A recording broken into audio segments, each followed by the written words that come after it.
নমস্কার, কেমন আছো সবাই? নতুন একটি কুকিং ব্লগে তোমাদের সবাইকে স্বাগত। আজকে আমি গ্রিন ডালের খিচুড়ি আর একটু ক্ষীর বানাবো। ভিডিওটা লম্বা আছে, তো ভালো লাগলে প্রথম দিক থেকে লাস্ট অবধি দেখার অনুরোধ করছি। আমাদের এখানে বৃষ্টি হচ্ছে, আজকেও হয়েছিল, সকালের দিকে বৃষ্টি হয় রোজের, পরশুও হয়েছিল। তো বৃষ্টি হবে সকালবেলা, তারপরে দারুণ গরম থাকে, ক্লাইমেট খুব একটা ভালো নয়। সকালবেলা টাইমটা বৃষ্টি হয়ে যাওয়ার পরে প্রচণ্ড গরম লাগে। শীতকালে খিচুড়ি বানিয়ে খেলে না, খিচুড়ির একটা আলাদা টেস্ট লাগে, সবজিগুলোও খুব সুন্দর, শীতকালের আলাদা টেস্ট থাকে, ভালো লাগে খেতে। তবু দেখো বৃষ্টি হচ্ছে বলে বানিয়েছিলাম আমি। আর দুধ গরম করতে বসিয়ে দিয়েছি। দেখো আমি গোবিন্দভোগ চাল নিয়েছি, ক্ষীরটা আগে বানাবো বলে 3 চামচ গোবিন্দভোগ চাল নিয়ে ভিজিয়ে দিলাম। খিচুড়িরও দেখো গ্রিন ডালগুলোকে ভিজিয়ে দিলাম 1 ঘন্টা, আর চালটাকেও ভিজিয়ে দিলাম, সেদ্ধ চাল ছিল। ক্ষীরটা বানানোর জন্য দেখো 1 লিটার দুধ নিয়েছি, দুধটা বয়েল হচ্ছে। আমি গোবিন্দভোগ চালটাকে ধুয়ে প্রেসার কুকারে ঘি দিয়ে হালকা একটা সিটি পড়বে সেদ্ধ করে নিয়েছি। সেটাকে সাইডে করে নিয়ে দেখো কিছু ড্রাই ফ্রুট নিয়েছিলাম, কাজু, বাদাম, পিস্তা, সেগুলোকে ঘি দিয়ে একটু আমি ফ্রাই করে নেবো। কিশমিশগুলোকে পরে অ্যাড করবো, নাহলে কিশমিশগুলো জ্বলে যাবে। আমার ড্রাই ফ্রুটসগুলো ফ্রাই হয়ে গেছে দুধটা। এবারে এতে আমি কিছু মিল্ক পাউডার অ্যাড করব। আমি 3 চামচ মিল্ক পাউডার অ্যাড করেছি। মিল্ক পাউডারটা দিলে ক্ষীরটা একটু ক্রিমি ফ্লেভার হয়, ভালো লাগে। চিনিও কম অ্যাড করলে হয়, আলাদা টেস্ট আসে মিল্ক পাউডার অ্যাড করলে।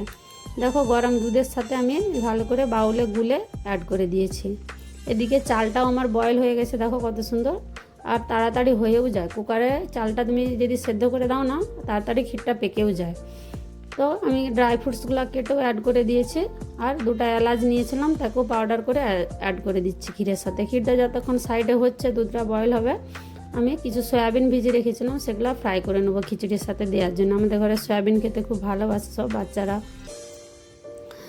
সয়াবিনগুলোকে দেখো নুন আর হলদি দিয়ে একটু ফ্রাই করে নিয়েছি। সয়াবিনগুলো আমার ফ্রাই করা হয়ে গেছে, এটা আমি থালিতে ট্রান্সফার করে নিয়েছি। তারপরে কিছু সবজি নিয়েছিলাম, একটু কুমড়া, একটা আলু আর একটু গাজর ছিল, সেগুলোকেও হালকা ফ্রাই করে নিয়েছি।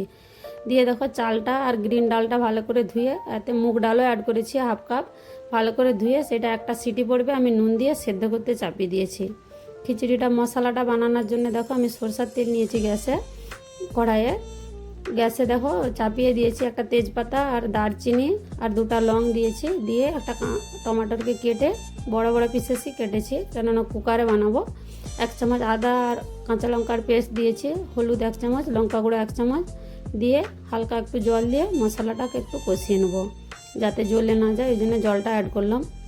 দিয়ে কিছুক্ষণ আমি ঢেকে দেবো এটা, যাতে টমাটোটা হালকা সফট হয়ে যায়। তারপরে দেখো ক্ষীরটা দুধটা অনেকটা কমে এসছে, আমি স্বাদ অনুসারে মিঠা অ্যাড করছি, চিনি দিয়েছি, অল্পই দিয়েছি চিনি, 1/2 বাটিকেও কম চিনি অ্যাড করে দিয়েছি। দিয়ে ক্ষীরটা সাইডে আবার হবে, আবার মশলাটা আমি একবার চেক করে নিলাম, একবার নাড়িয়ে নিচ্ছি। দিয়ে এর সাথে 1 চামচ জিরা ধনিয়ার পাউডার, 1 চামচ ভাজা জিরার পাউডার, 1 চামচ কিচেন কিং মশলা দিয়েছি। দিয়ে এর সাথে আবার একটু জল অ্যাড করে দেবো।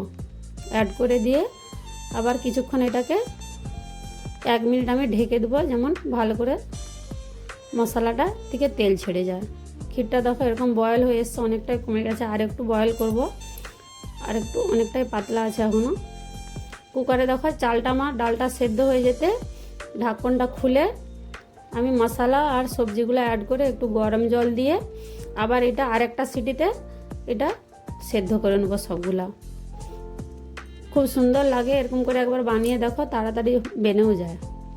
দেখো গ্যাসের উপরে আবার কুকারটাকে বসিয়ে দিয়েছি, একটা সিটি পড়লে তারপরে আবার গ্যাসটাকে বন্ধ করে নেবো। ক্ষীরটাকেও বিজবিজমে আমি চালাচ্ছি। ক্ষীরটা খালি বলে তো স্টিলের জায়গায় ক্ষীর বানালে ক্ষীরটা বসে যাওয়ার ভয় থাকে। দেখো খিচুড়িটা আমার হয়ে গেছে। আমি এতে এবারে একটা তড়কা লাগাবো খিচুড়িটার সাথে। আমি 1 চামচ ঘি নিয়ে নিয়েছি, ঘিয়ের সাথে একটু কাজু আর একটু কিশমিশ অ্যাড করেছি, কাশ্মীরি লাল লঙ্কার পাউডার দিয়েছি একটু কালার আসার জন্য। তরকাটা রেডি হয়ে গেছে, দেখো আমি খিচুড়ির ওপর দিকে দিয়ে এটাকে আমি কিছু চামচ দিয়ে একটু মেখে নেবো। ব্যাস এরকম ধরনের থিকনেস ছিল। ব্যাস আমার গ্রিন ডালের খিচুড়ি রেডি হয়ে গেছে। কিছু কলার বড়া বানিয়েছিলাম, কাঁচকলার আর আলু দিয়ে। তো ভিডিওটা ভালো লাগলে একটা লাইক কমেন্ট শেয়ার অবশ্যই করবে। সবাই ভালো থাকবে, সুস্থ থাকবে।